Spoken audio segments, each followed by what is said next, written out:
para peminat semantik yang berbahagia. Selamat datang dalam video pembelajaran kali ini. Pada kesempatan yang sangat berharga ini, kita akan membagikan rangkuman materi kuliah semantik yang dapat digunakan untuk memahami seluruh materi perkuliahan selama 1 semester penuh. Materi-materi berharga yang akan kita bahas ini dirangkum secara apik berdasarkan perkuliahan dari dosen kita tercinta, Bapak Yunisef Fendri dari Pendidikan Bahasa dan Sastra Indonesia, Fakultas Bahasa dan Seni, Universitas Negeri Surabaya. Rangkuman ini akan disajikan melalui 10 materi utama kebahasaan. Mari kita awali pembahasan ini dari materi pertama mengenai sejarah kajiannya hingga materi terakhir nanti mengenai dinamika makna di masyarakat. Silakan disimak poin-poin pentingnya. Kita awali dengan PPT nomor pertama dalam materi pendahuluan ini. Pak Fendri menjabarkan mengenai sejarah kajian semantik. Beberapa poin penting yang dipelajari di sini meliputi sejarah singkat ilmu semantik,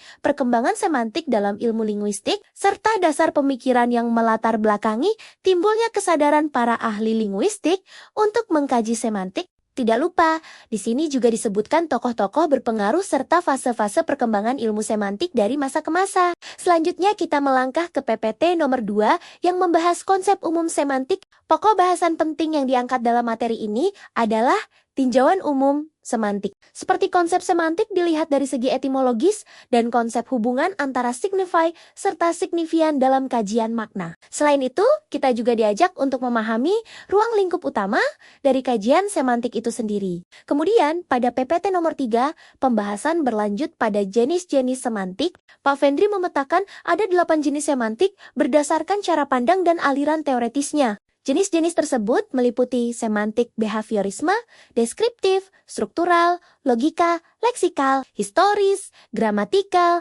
dan yang terakhir adalah semantik generatif. Berikut adalah rangkuman sederhana dari beberapa jenis semantik. Sekarang kita melangkah ke PPT nomor keempat. Pada bagian ini, Pak Fendri mengajak kita untuk memetakan ruang lingkup penerapan semantik, yang secara garis besar dibagi menjadi 2 ranah utama, yaitu tataran linguistik mikro dan tataran linguistik makro. Mari kita bedah terlebih dahulu dari ranah linguistik mikro, yaitu cabang linguistik yang mengkaji struktur internal bahasa itu sendiri. Di sini, semantik diterapkan pada 4 tataran. Pertama, pada tataran fonologi, di mana kita mempelajari bagaimana perbedaan satu fonem atau pasangan minimal seperti kata baju dan batu bisa mengubah makna total, termasuk bagaimana tekanan kata dan intonasi kalimat memengaruhi pesan yang disampaikan.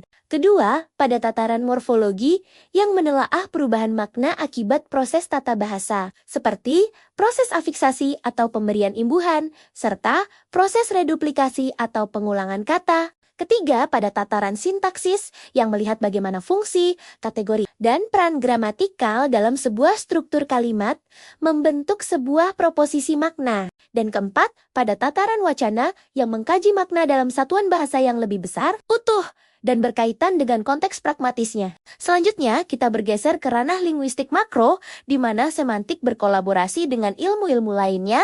Penerapannya sangat luas dan mencakup banyak interdisiplin. Di antaranya adalah sosiolinguistik yang mengaitkan makna dengan variasi sosial masyarakat, psikolinguistik yang melihat hubungan makna dengan proses mental manusia, antropolinguistik yang membedah makna dalam konteks budaya, serta neurolinguistik yang mempelajari pemrosesan makna di otak manusia. Dalam hubungan semantik dan pragmatik, kita diajak melihat batas tegas sekaligus irisan antara makna internal bahasa yang bersifat tetap dengan makna eksternal yang terikat pada konteks tuturan, situasi, dan siapa yang berbicara. Sementara, dalam semantik analisis wacana, penerapan semantik meluas untuk mengkaji bagaimana makna dibangun dalam satuan bahasa yang lebih besar, utuh, dan berkesinambungan, seperti dalam sebuah teks, artikel, maupun dialog utuh, sehingga kita bisa memahami kohesi dan koherensi makna di dalamnya default text.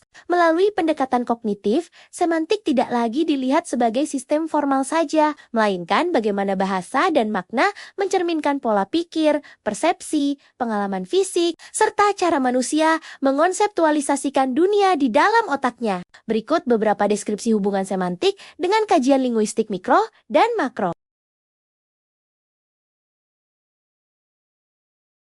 Memasuki PPT nomor 5, fokus perkuliahan kita akan diarahkan langsung pada inti dari ilmu ini, yaitu di awal materi ini kita akan diperkenalkan pada teori segitiga semantik atau disemiotic triangle untuk memahami bagaimana sebuah makna itu lahir. Teori ini memetakan hubungan tiga arah antara konsep atau pikiran yang ada di otak kita, lambang atau simbol yang berupa bunyi bahasa atau tulisan, serta acuan atau referen yang merupakan objek nyata di dunia fisik. Poin krusial berikutnya dalam materi ini adalah memahami persamaan dan perbedaan antara informasi dan maksud. Pak Vendri menekankan bahwa informasi cenderung bersifat objektif dan tekstual, sedangkan maksud lebih mengarah pada tujuan komunikatif yang ingin dicapai oleh si penutur di balik teks tersebut. Berikut beberapa konsep makna dari para ahli. Terdapat 4 komponen makna, yaitu simbol, konsep, acuan, dan nilai rasa atau konteks. Kita akan membedah 4 aspek makna yang sangat penting dalam komunikasi sehari-hari. Aspek pertama adalah pengertian atau sense,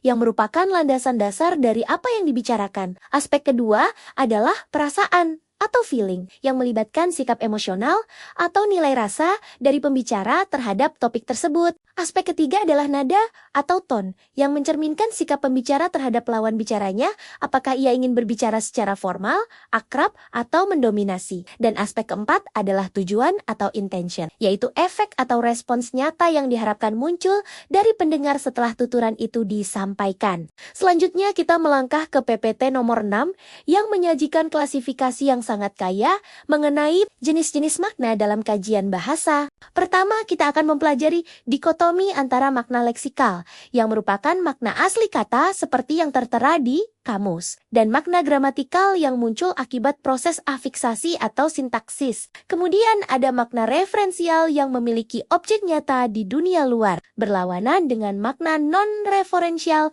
yang biasanya dimiliki oleh kata tugas. Kita juga akan mengkaji perbedaan mendasar antara makna denotatif yang bersifat lugas dan objektif, dengan makna konotatif yang membawa nilai rasa tambahan, baik rasa positif maupun negatif. Tidak hanya itu, klasifikasi ini berlanjut pada pembahasan makna luas dan makna sempit, yang melihat bagaimana cakupan cakrawala makna sebuah kata bisa mengembang atau mengecil seiring waktu. Ada pula klasifikasi makna umum atau generik dan makna khusus atau spesifik, serta makna dasar yang berhadapan dengan makna perluasan.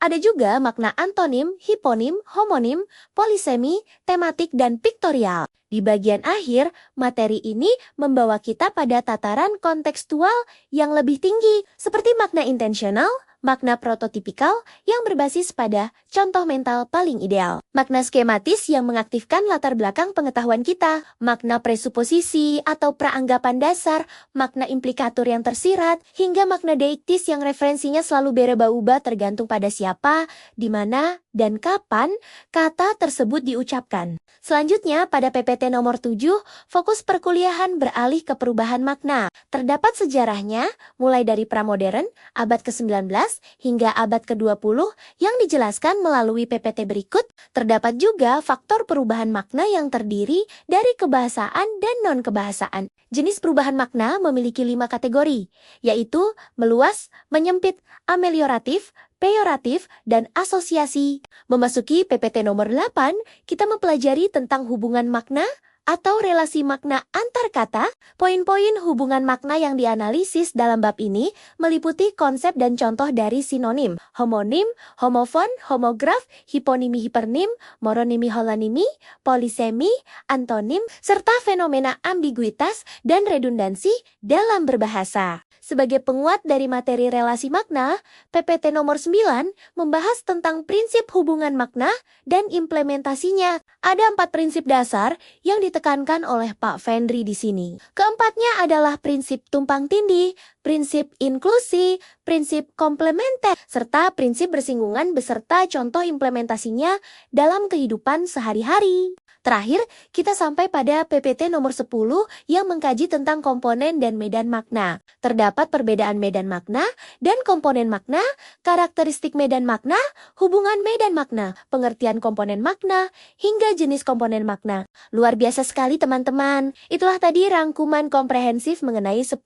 materi pokok kebahasaan yang memetakan seluruh perkuliahan semantik selama 1 semester penuh. Seluruh materi yang telah dibahas ini didasarkan pada perkuliahan dari dosen pengampu semantik, Bapak Yunisef Fendri. Video ini disusun untuk memenuhi kewajiban tugas akhir mata kuliah semantik. Semoga poin-poin singkat yang disampaikan dapat bermanfaat dan memperluas cakrawala pemahaman kita bersama mengenai ilmu makna. Mohon maaf atas segala kekurangan. Saya Divana Ayu Rudiana Putri, pamit undur diri. Sampai jumpa.